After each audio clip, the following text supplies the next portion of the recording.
An unexpected bellow cut through the stillness of a quiet Saturday morning. The loud noise startled me away from my reading on the front porch, and I looked up just in time to see a large livestock trailer rattle across the nearby two-lane road toward an unknown destination.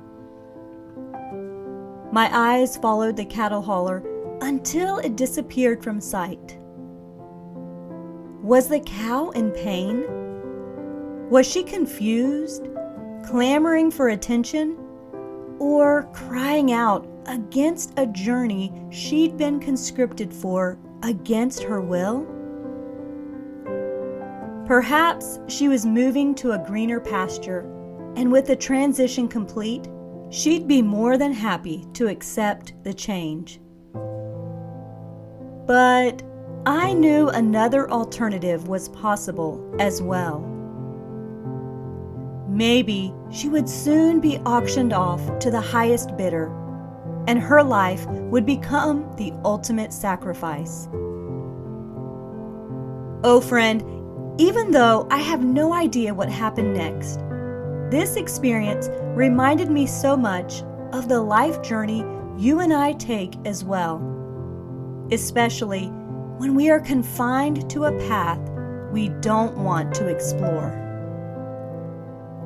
When God's will is not what we planned or prayed for, don't we sometimes protest too?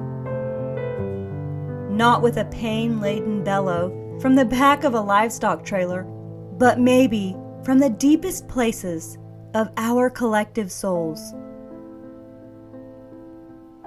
After the truck and trailer moved out of sight on that particular morning, I noticed a carefree squirrel scampering around the yard to my left.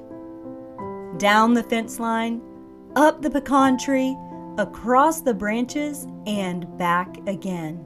And I thought of the stark contrast between the squirrel and the cattle. Two journeys. One filled with aimless, unfettered freedom. The other under the careful will, supervision, and direction of a watchful master. Not long ago, in reading Acts 7, where Stephen expounded on a historical account of many of our fathers in the faith, I noticed a common thread of transition and transformation. Sometimes, the Lord asks hard things. And those who have gone before us also experienced a difficult journey. They likely did not want to embrace as willing participants. Whether the journey is literal or metaphoric, we all can relate, can't we? For many of us, it's been a heavy year. And as I've been reflecting on the past and preparing for the future with an upcoming turn of the calendar, I've also wrestled with God's will not being aligned with my own. But I know I am the one who has to change. A dear friend and sister once wrote a song with these fitting lines that express my feelings. I haven't always wanted what you planned for me. It seemed too hard for me to understand. But I am willing, Lord, for you to change my heart. I find comfort and stability in her words, and I hope you do too.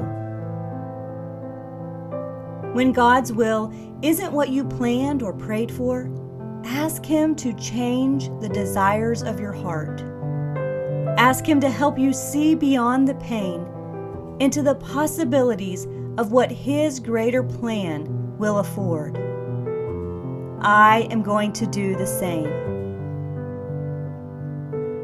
Going forward, I'm not sure if this channel will continue as it has, but for now, I plan to take an indefinite break for a bit to work on other projects that I hope will encourage you in the new year.